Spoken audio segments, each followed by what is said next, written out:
Hello and welcome everyone. Before we dive in, I want to give you a fair warning. This video will discuss plot elements from throughout the entire game, including the final act. If you haven't completed Baldur's Gate 3, I recommend finishing your adventure before watching further. In the opening moments of Baldur's Gate 3, your journey begins with a parasite, an illithid tadpole, being placed inside your brain. This tiny creature starts a ticking clock, a countdown to your complete transformation into a mind flayer. The game presents you with a seemingly obvious mission: remove this parasite before it's too late. But what if you didn't? What if instead of fighting against the infection you embraced it? What would happen to your character, your companions, and the world of Faerûn if you allowed the tadpole to remain? Today we're exploring this fascinating alternate path through Baldur's Gate 3, one where you never remove the tadpole and instead follow its dark evolution to its ultimate conclusion. Ceremorphosis is one of the most horrifying processes in all of D&D lore. When an illithid tadpole is inserted into a humanoid host's brain, it begins consuming and replacing brain tissue. Under normal circumstances, this process takes approximately 1 week. The first signs include headaches and strange dreams. As days pass, the host begins to lose memories and personality traits. Their skin becomes pale and clammy. By the 5th day, physical transformation begins. Fingers fuse, skin turns purplish gray, and facial features start to elongate. By the end of the week, the original person is gone completely. In their place stands a mind flayer, a tentacled, telepathic predator with the memories of its host, but none of their personality or morality. This is the fate that would normally await your character in Baldur's Gate 3. But the tadpoles in Baldur's Gate 3 are different. Modified by the Absolute, or more accurately, by the 3 dead brain elder brain, known as the Dead 3. These parasites don't follow the normal ceremorphosis timeline. Instead of rapidly transforming their hosts, these tadpoles grant powers, illithid powers, while allowing the host to maintain their identity. This modified ceremorphosis creates what the game calls true souls, individuals connected to the Absolute's hive mind but retaining their own consciousness. Why this difference?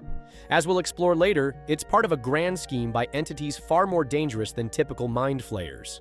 If you choose to never remove the tadpole, the first changes are subtle but significant. You begin having shared dreams with other infected individuals, including your companions.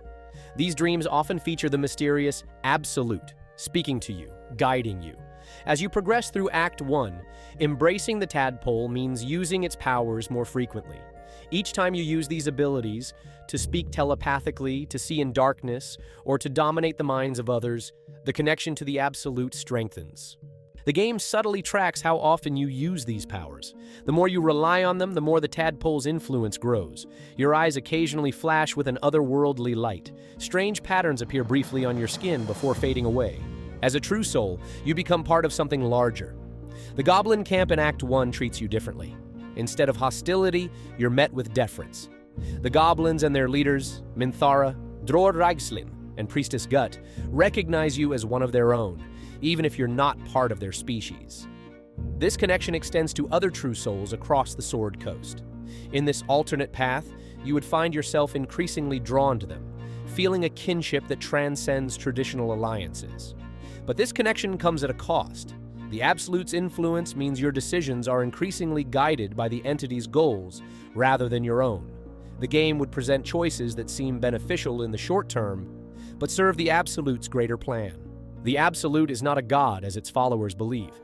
It is a collective of 3 illithid elder brains who have merged their consciousness after death, a unique and terrifying entity in D&D lore. In the base game, you learn this truth when confronting this entity. In our alternate embracing the tadpole scenario, this revelation would come differently, not as a shocking discovery, but as a gradual awakening to the truth as you become more connected to the hive mind. The 3 elder brains, once separate entities, have achieved something unprecedented, a form of undeath for mind flayers. They maintain their consciousness beyond physical destruction and seek to expand their influence across Faerûn. The modified tadpoles are the centerpiece of this plan. Rather than creating traditional mind flayers through rapid ceremorphosis, the Absolute seeks to create an army of true souls, beings with illithid powers but the adaptability and ingenuity of their original species. This army would serve as the vanguard for a new kind of illithid invasion, one where the victims don't even realize they're being conquered until it's too late. Cities wouldn't face tentacled attackers, but would instead be infiltrated by seemingly normal people who are secretly connected to the Absolute's hive mind. For your character, embracing the Tadpole means becoming an increasingly important piece in this cosmic plan. The Absolute would recognize your potential, especially as an adventurer capable of reaching places and people ordinary cultists cannot. Several of your potential companions, Lae'zel, Shadowheart, Gale, Will, and Astarion, begin the game infected with tadpoles just like yours. If you choose to embrace the tadpole, your relationships with them evolve in fascinating ways. Lae'zel, initially determined to find a Githyanki creche to remove the parasite, might gradually shift her perspective.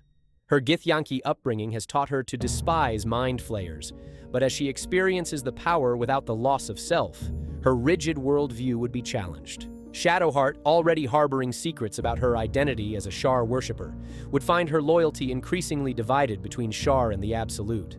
The Tadpole's connection would threaten to expose her secrets to you and the rest of the hive mind. Gale, with his unique condition and connection to the Weave, would experience the Tadpole's influence differently. His scholarly nature would drive him to study the changes, perhaps seeing the potential for unprecedented magical understanding through this connection. Astarion, already transformed once from human to vampire spawn, would approach this second transformation with complex emotions. The Tadpole offers him something his vampire state doesn't: potential freedom from Cazador and the ability to walk in sunlight.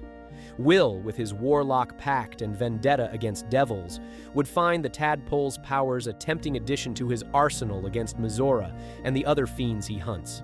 Karlach, Halsin, and Jaheira, companions who join without tadpoles, would provide crucial outside perspectives on your transformation. Karlach herself, altered by infernal engines, might show understanding for your changed state, while still maintaining wariness about the collective consciousness aspect.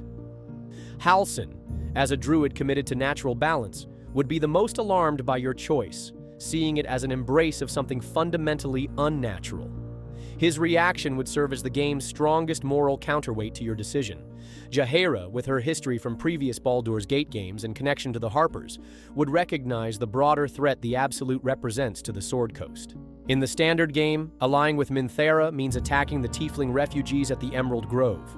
In our alternate path, this alliance takes on greater significance as a first step toward acknowledging your place among the true souls. Minthara, seeing your embrace of the Tadpole, would offer a different kind of partnership, not just tactical but ideological. Through her, you would learn more about the Absolute's organization and how true souls operate in hierarchy. The shadow-cursed lands surrounding Moonrise Towers would respond differently to a protagonist fully embracing their tadpole. The shadows would not flee from you as they do from others. Instead, they would part like a curtain, recognizing the Absolute's influence within you. The challenges in this region would shift. Instead of fighting against the shadow curse, you would learn to harness it, finding synergy between the tadpole's powers and the shadow energy. Rather than approaching Baldur's Gate as a savior warning about the mind flayer threat, your character would enter the city as an advance agent of the Absolute. The gameplay in the city would transform into something resembling a reverse stealth mission, maintaining the appearance of normalcy while secretly advancing the Absolute's agenda. You would identify potential recruits for tadpole infection, undermine defenses, and prepare the city for the larger invasion, all while maintaining the facade of a typical adventurer.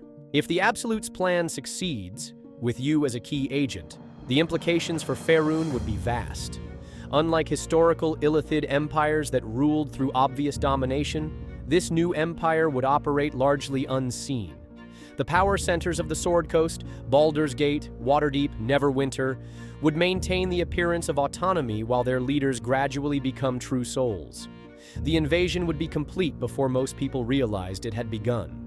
Such a fundamental shift in power would not go unnoticed by the gods and other cosmic entities of the D&D multiverse. Deities with portfolios touching on knowledge, mind, or protection would mobilize their faithful against this threat. Particularly Ilmater, god of endurance and suffering, Helm, god of protection, and Ogma, god of knowledge, would lead divine opposition to the Absolute's plan. Their temples would become centers of resistance, The Mind Flayer's traditional enemies, the Githyanki and Githzerai, would set aside their own differences to counter this unprecedented development in their ancient war against illithids. The ripples of the Absolute's success would extend beyond the material plane. Mind Flayers have historically been involved in planar travel and research, and a resurgent illithid empire would seek to expand its influence across the planes. The Absolute would particularly target the astral plane, home of the Githyanki, seeking to eliminate this ancestral enemy once and for all. The astral plane would become a battleground between Githyanki silver dragons and True Soul-commanded nautiloid ships. Throughout Baldur's Gate 3, certain decisions take on new significance when embracing the Tadpole. 1. The Emerald Grove decision. Destroying the grove becomes more than a tactical choice. It's the first major step in accepting your role as a true soul. 2. Moonrise Tower's confrontation. Rather than confronting Ketheric Thorm as an adversary, you might approach him as a potential rival within the Absolute's hierarchy. 3. The Nightsong's fate. Control of the Nightsong's powers becomes about harnessing her abilities for the Absolute rather than personal gain or city defense. 4th, Emperor decision. When facing the decision about who should lead Baldur's Gate, your calculus changes entirely. You seek the candidate most susceptible to infiltration by true souls. The approval systems with companions and factions would invert in fascinating ways. Actions that traditionally gain approval from good factions would diminish your standing with the Absolute, forcing interesting choices between maintaining cover and advancing your true agenda. Similarly, companion approval would split between those also embracing the Tadpole and those resisting it, creating natural faction lines within your own party. Despite the modified nature of the Absolute's Tadpoles, they still ultimately lead to ceremorphosis. In this alternate path, Act 3 would introduce the beginning of physical changes. Your character's appearance would subtly alter, skin paling, eyes deepening in color, fingers elongating slightly. These changes would be gradual enough that you could still interact with Baldur's Gate society, but noticeable to those who look closely. Disguise and deception would become increasingly important gameplay elements.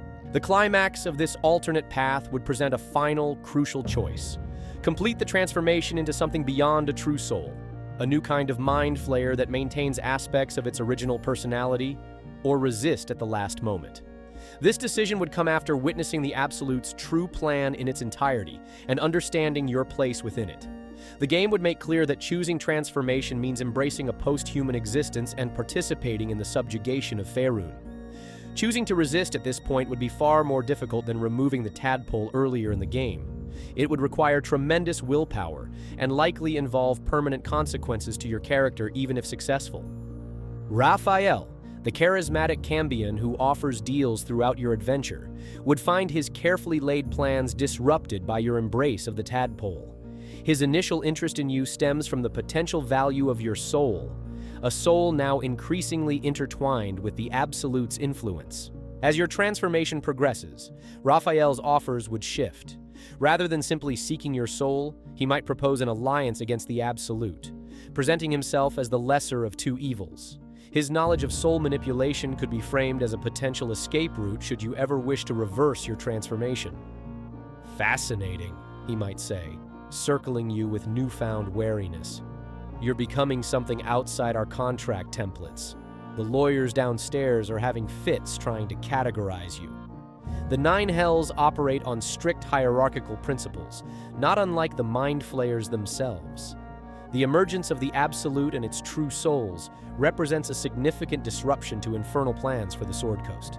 The Archdevils, particularly Zariel, who maintains special interest in the region following the events in Avernus, would view the Absolute's expansion with strategic concern. Mind Flayers don't produce souls for the blood war in the way mortal civilizations do, making them poor resources for Hell's ongoing conflict with the Abyss. In this alternate path, the forces of the Nine Hells might reluctantly position themselves as counterweights to the Absolute's influence. Cultists of various archdevils would find themselves funded and supported at unprecedented levels, as Hell attempts to maintain its foothold in mortal affairs. For your character embracing the Tadpole, this creates an unusual dynamic. Devils, traditionally antagonists, become indirect allies to those resisting your new allegiance. Raphael himself might become a resource for your companions who chose to reject the Tadpole's influence. If you fully embrace transformation, your status creates an interesting theological and legal problem for the Nine Hells. Infernal contracts typically bind mortal souls, but as you become something beyond mortal, neither fully illithid nor your original race, existing contracts, including any you may have signed with Raphael, enter a gray area. This jurisdictional ambiguity would frustrate Raphael specifically and the infernal bureaucracy generally, potentially creating leverage you could exploit in dealings with diabolic entities. The fine print fails us for once, Raphael might admit with uncharacteristic candor. You're becoming a loophole incarnate, my dear. How inconvenient and intriguing. If you choose complete transformation, your character would become something unprecedented in D&D lore, a mind flayer that retains its original memories, personality aspects, and even some emotional connections. Unlike traditional illithids, you would maintain relationships with your companions who followed the same path. Together, you would form an elite circle within the Absolute's hierarchy, uniquely valuable for your maintained individuality and special abilities. The epilogue of this path would show your character and transformed companions establishing control over Baldur's Gate, not as obvious conquerors, but as shadowy manipulators. The city would continue functioning much as before, with most citizens unaware of the change in power, but key decisions would root through you and ultimately serve the Absolute's grand design. This ending would be presented not as explicitly good or evil, but as transcendent, a transformation beyond traditional morality into something alien yet purposeful. Your character's transformation would connect to the ancient history of illithids in the D&D universe. Once, mind flayers controlled a vast interplanar empire before the rebellion of their Gith slaves. The Absolute's plan, with you as a central figure, represents an attempt to recapture that lost glory through adaptation, rather than simply restoring the old ways. The traditional illithid life cycle, from tadpole to nautiloid to elder brain, would be fundamentally altered by the Absolute's modifications. Your character represents a branch in their evolution, potentially creating a new subspecies of mind flayer. Traditional illithid society is rigidly hierarchical and lacks individuality. The true souls, and especially your fully transformed character, challenge this paradigm, creating internal tension within illithid culture itself. In expanded D&D lore, mind flayers are not monolithic. Factions like the followers of Faerûn represent illithids seeking new paths for their species. The Absolute's plan mirrors some of these alternative approaches. Your character's journey would connect to these broader questions about the future of mind flayers in the multiverse and their adaptability in the face of historical defeats. The path of never removing the tadpole in Baldur's Gate 3 reveals a fascinating alternative narrative, one where transformation rather than resistance becomes the protagonist's journey. This path asks profound questions about identity, transcendence, and evolution. Is your transformed character still you, or something else entirely? Does merging with a hive mind represent a loss of self, or an expansion beyond normal consciousness? Can something as seemingly villainous as a mind flayer invasion have aspects that might be considered progressive, or even necessary evolution?